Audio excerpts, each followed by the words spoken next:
June quarter was certainly an interesting time for investors. In the first week, thanks to Trump's Liberation Day tariff policy announcement, the S&P 500 experienced a double-digit percentage decline. But then, over the subsequent weeks, the index bounced back by nearly 25%, notwithstanding an extraordinary Israeli and US attack on Iran along the way. Now, the good news is that while uncomfortable, such market volatility can create even more attractive investment opportunities. So one recent example relevant to Montaka's investors has been KKR. So this year alone, KKR's stock price declined by 44%, and then it bounced back by 50%. And yet, along the way, in our assessment, KKR's long-term business prospects remain unchanged, and we use this period of volatility to successfully add to Montaka's position in KKR. So the recent whipsawing of markets and the KKR example reminds us that investors are often better off looking well beyond short-term headlines and instead remaining focused on long-term business earnings power. Now, this approach has been serving Montaka quite well. Our annualized 1-year, 2-year and 3-year performance metrics are all tracking at or above 20% per annum net of fees. Now, let's spend some time exploring a deeper dynamic of our performance, and that is really a focus on competitive advantage. Overall, Montaka's portfolio companies remain highly profitable and cash generative, but above all, they remain advantaged. When a company has competitive advantages, they generally face less intense competition and are better protected from new competition and have a greater chance of delivering higher returns on invested capital over time. Now, there are 3 broad categories of competitive advantage, and you can see these on the slide showing. So first, there are economies of scale. So the larger a business is, it can spread its fixed costs across greater sales volumes to reduce its unit costs. This can even include things like R&D, where larger companies can spend a lot more than smaller companies while still maintaining its average profit margins. Large companies also have great bargaining power over its suppliers, which can further reduce costs and expand profit margins. Second, there is customer captivity, which relates to businesses that already have large, entrenched customer bases that perhaps cannot easily switch to alternative suppliers. So a locked-in customer base is highly valuable. It can lead to pricing power. It can enable cross-selling opportunities, and it often represents a significant barrier to entry for potential new competitors. And third, there are irreplicable assets. And so these are assets that essentially cannot be recreated by competitors. So they're monopoly-like assets. So for example, LVMH owns exquisite brands like Louis Vuitton, which has been carefully nurtured for over 170 years. This brand cannot be recreated, and it enables LVMH to earn high, sustained economic returns on capital.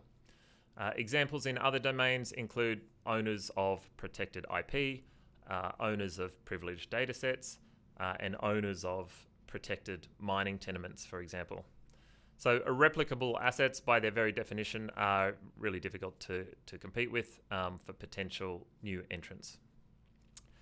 Okay, so these are the 3 sources of competitive advantage that can enable businesses to earn unusually high returns on invested capital. Now, an important question for investors, as well as business executives for that matter, is how can a business build and strengthen these advantages over time? And to us, the answer is flywheels. A flywheel is a dynamic in which economics are shared between the company and its customer to form a symbiotic relationship of collective benefit. So when the customer and the company can win together, we often see greater customer adoption and retention, increased market share, greater scale, greater enhancement of the product or service offering, and the advantages that we just described often grow in strength over time. So the dynamic is self-reinforcing. The more the business shares with its customers, the faster its advantages grow. So like a flywheel in the physical world, once it gathers steam, it's very difficult to stop. In a recent presentation to investors, I asked what the companies on the left-hand side of the slide showing all have in common. Now, to many, it's not obvious what a payments company has in common with a retailer or what an asset manager has in common with an audio streaming platform. And by the way, all of these companies are owned by Montaka at present. So only with the conceptual model of flywheels can an investor connect these seemingly disparate businesses. So let's take 3 examples. So first, let's consider Spotify. So with a free ad-supported tier and a low subscription price, customers get enormous value at minimum cost. So as more people use the service, Spotify learns more about consumer preferences, and that data informs how the company can improve the value of the service for all users even more. Or consider the retailer Floor & Decor. So by specializing only in hard surface flooring, they can leverage greater scale in their direct ordering from manufacturers. And by sharing these reduced costs with customers through lower prices, and by offering the widest range of stock keeping units on the retail floor, more customers adopt and are retained, which in turn further increases market share and scale. Finally, even Blackstone and KKR, the world's leading alternative asset managers, exhibit flywheel dynamics in our view. So with the greatest scale around the world and full service offerings across the entire capital structure, they can source the most attractive deals. And these attributes attract the world's largest clients, as well as the highest caliber deal-making talent, all of whom mutually benefit from greater investment returns over time. Furthermore, with some of the largest investment portfolios in the world, Blackstone and KKR can leverage their proprietary data sources to identify new investment trends before they are recognized by the competition, further increasing expected investment returns. So flywheels build and strengthen competitive advantages of companies, making them relatively more resilient to the ebbs and flows of economic and political cycles. They increase the probability of more reliable growth over extended time horizons. And this is the very dynamic that is routinely undervalued by markets. This video marks the 10-year anniversary of Montaka.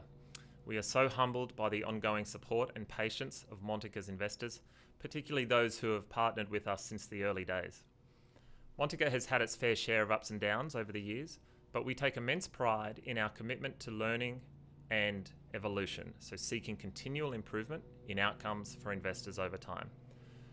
And we have evolved a great deal over the last decade, from our 2020 repositioning towards a fully invested, high conviction, long duration investment manager, to our 2025 merger with MFF Capital Investments, and even to our recent integration of the latest AI tools into our investment processes.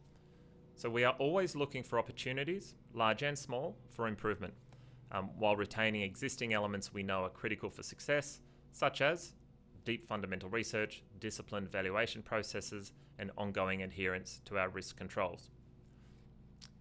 Our relentless focus today is not on the last 10 years, but rather on the next 10 years and even the 10 after that. So flywheels are the dynamics that will enable unusually reliable growth over extended periods of time for a select few companies. And these companies are the likely candidates that will deliver the outsized returns that we are aiming to capture on behalf of Montaka's investors.